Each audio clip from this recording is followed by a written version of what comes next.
खबर यूपी के बलिया जनपद के जिलाधिकारी कार्यालय पर जन अधिकार पार्टी लोकतांत्रिक के राष्ट्रीय महासचिव व राष्ट्रीय प्रवक्ता फाजिल अहमद ने जमकर हमला बोला है। कलेक्ट्रेट परिसर में मीडिया से बातचीत के दौरान केंद्र सरकार पर गंभीर आरोप लगाए। उन्होंने कहा कि देश में लेबर एक्ट जैसे कानून तो हैं, लेकिन स्किल्ड वर्कर जैसे पत्रकार, इंजीनियर, डॉक्टर, MBA, वकील आदि के लिए कोई ठोस कानून नहीं। उन्होंने कहा कि प्राइवेट कंपनियां आउटसोर्सिंग के नाम पर गलत तरीके से भ्रांतियां कर रही है, जो असंवैधानिक है। सरकार निजीकरण को बढ़ावा दे रही है ताकि आरक्षण के तहत नौकरियों की मांग ना की जा सके। गार्ड 12 घंटे की ड्यूटी करते हैं। गेट खोलना, गेट बंद करना बहुत महत्वपूर्ण ड्यूटी है और उनको तनख्वाह दिया जाता है 8 घंटे का, लेकिन उनसे उनको पैसा देना चाहिए 16 घंटे का। ये तो बहुत अच्छा है। मैं बलिया की, इसीलिए मुझे गर्व है कि मैं बलिया, आप लोग जो बात सोचते हैं, बलिया के पत्रकार लोग जो बात सोचते हैं, राष्ट्रीय स्तर पर ऐसे पत्रकार लोग नहीं सोच पाते।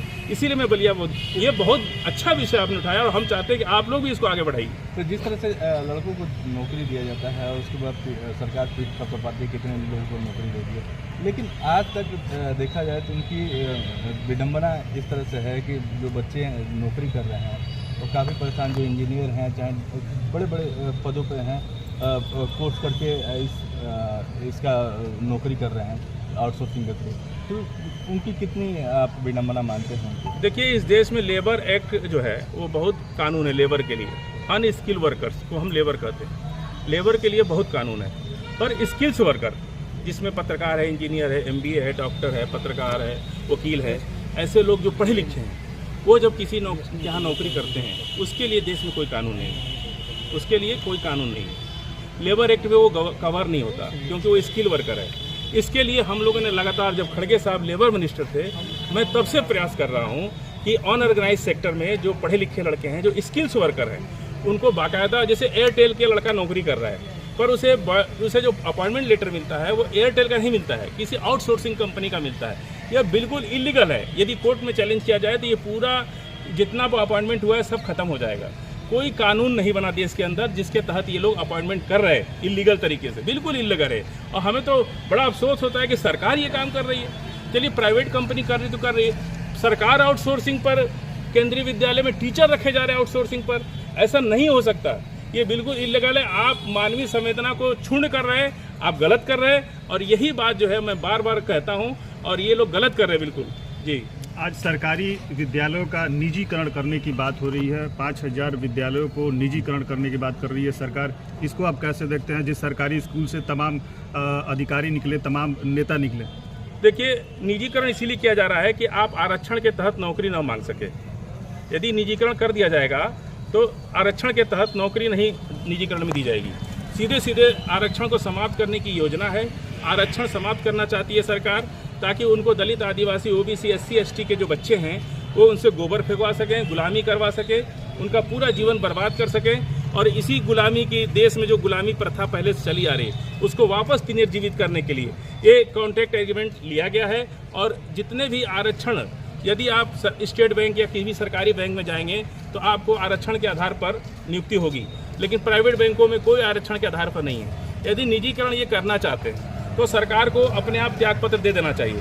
इसका मतलब कि आप सरकार चलाने में अक्षम हैं। यदि आप कहते हैं ना कि सरकारी बाबू अच्छा काम नहीं करता है, सरकारी अफसर अच्छा काम नहीं करता है, या तो सवाल फिर सरकार पर होता है कि सरकार जो है अपने को अक्षम मानती है, अपने को गुणवत्ताहीन मानती है, गुणविहीन मानती है, वो नहीं सरकार चला सकती, इसको इस्तीफा दे देना चाहिए।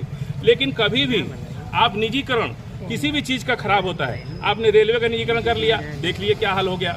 आपने टेलीफोन विभाग का निजीकरण कर लिया, देख लिए क्या हाल हो गया। मनमाना पैसा वसूला जा रहा है, मनमाने तरीके से 60 सेकंड का 55 सेकंड किया जाता है। आपने हर चीज़ में निजीकरण कर लिया। सफाई में आप देख लिए निजीकरण। कहीं निजीकरण का करने का मतलब कि जो निजीकरण की वकालत करता है वो आरक्षण विरोधी है, आरक्षण के खिलाफ जाकर के वो आरक्षण को समाप्त करने की योजना बना रहा है। ठीक है। Rahul memorial Delhi international school के बारे में और लोग बात क्यों नहीं कर रहे हैं? अब टाइम है ये जानने का कि हम कैसे सपनों को शेप कर रहे हैं और एम्पावर्ड फ्यूचर्स बना रहे हैं। एक ब्राइटर फ्यूचर की नींव आज से रखी जाती है।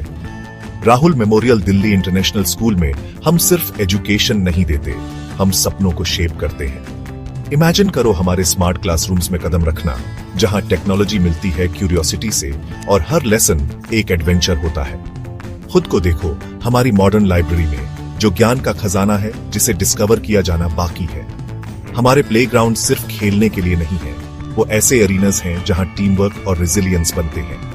और हमारी क्रिएटिव एक्टिविटीज वो ऐसी जगहें हैं जहां इमेजिनेशन खुलकर दौड़ती है और हर स्टूडेंट को अपनी यूनिक स्पार्क मिलती है। हम मानते हैं कि हर बच्चा स्पेशल होता है। यहाँ आपको ग्रो करने, शाइन करने और ऊंची उड़ान भरने का प्लेटफॉर्म मिलता है।